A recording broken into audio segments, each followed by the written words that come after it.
Hi, my name is Tori DePalma, and today I will be presenting why marijuana should be legalized for recreational use on a national level in the United States.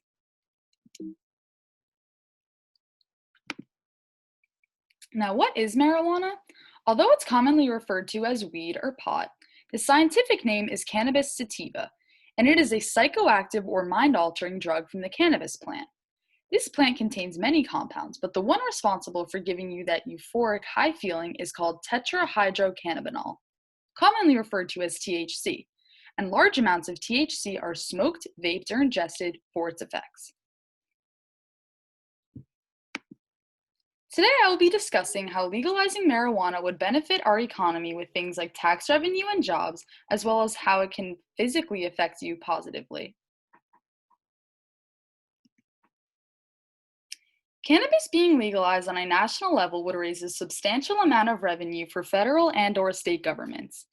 In 2019, Colorado collected more than $302 million in taxes and fees on medical and recreational marijuana, and sales totaled over $1.7 billion as well.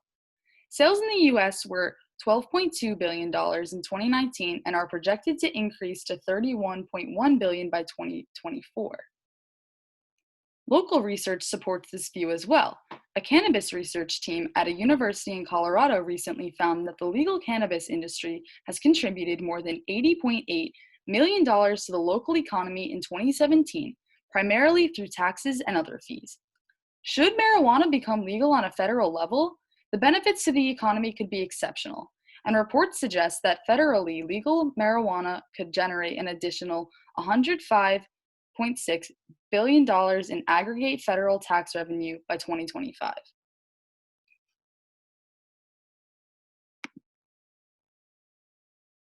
The New Frontier model predicts that if cannabis was legalized today, it would create 782,000 jobs across the industry and expected to jump to 1.1 million by 2025, which would make the industry one of the fastest growing in the US over the next decade. There are numerous jobs in the industry, currently ranging from higher to lower levels like growers, processors, and retailers.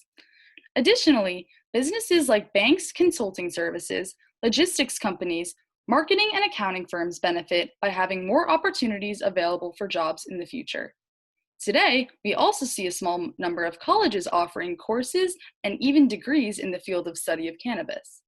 So, based on this information, we can see that the future of marijuana entering the business world nationwide is inevitable, and it will benefit humans by creating jobs that allow them to earn an income.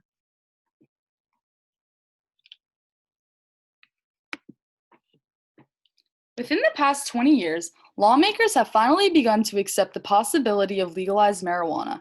Similarly, Pew Research Center found through telephone surveys that public opinion on marijuana has changed. In October of 1969, 84% of people opposed legalizing marijuana, while only 12% supported. However, in September 2019, 67% supported it and only 32% opposed. So, as time goes on, future generations are expected to become more and more accepting of marijuana, creating a larger market and larger demand when it is finally legalized recreationally.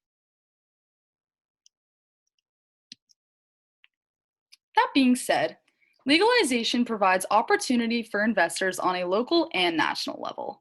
Although marijuana is legal on a state-by-state basis, public stock exchange for these businesses is extremely low on a national level. Three main attractions for investing in marijuana are that it is currently a small but fast-growing industry with tons of demand, so the market could easily be made bigger. Data from Canada, where marijuana is legal on a federal level, shows a large population of cannabis users but a very small amount of cannabis stores. By legalizing marijuana in the US, investors can expect a similar environment as in Canada. Therefore, there will be lots of opportunity to grow the retail cannabis sales industry to match the growing demand. Also, a fast developing product diversity is taking the cannabis industry by storm. Cannabis is no longer strictly associated with smoking. There are different types of hemp and CBD products too that have a range of health purposes. These new products will help reduce negative stigma towards marijuana, but also introduce new customers with different needs to the market.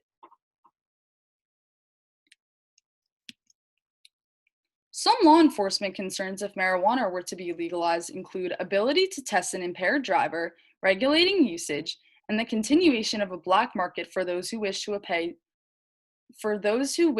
avoid paying taxes on their purchase. Currently, federal marijuana enforcement costs several $billions per year. In fact, a report done by the American Civil Liberties Union found that costs in 2013 were approximately $3.6 billion. The more states that legalize cannabis, the lower the cost of enforcement would likely be.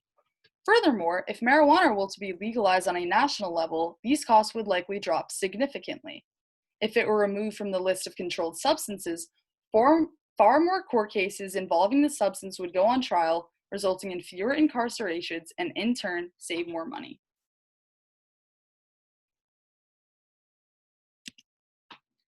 More than half of US states and the District of Columbia have legalized medical marijuana in some form, and more are considering bills to do the same. Cannabinoids, which are active chemicals in medical marijuana, are similar to chemicals the body makes that are involved in appetite, memory, movement, and pain. Cannabinoids have the ability to reduce anxiety, inflammation, relieve pain, relax tight muscles in people with MS, and stimulate appetite.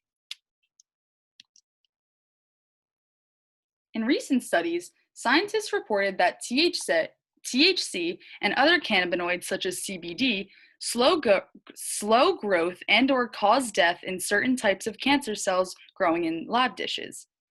Some animal studies also suggest certain cannabinoids may slow growth and reduce spread of some forms of cancer. It also helps control nausea and vomiting caused by chemotherapy. Marijuana helps in ADHD too because the disorder stems from a lack of dopamine. When marijuana is used, the body naturally releases dopamine, which makes up for that deficit in people with ADHD.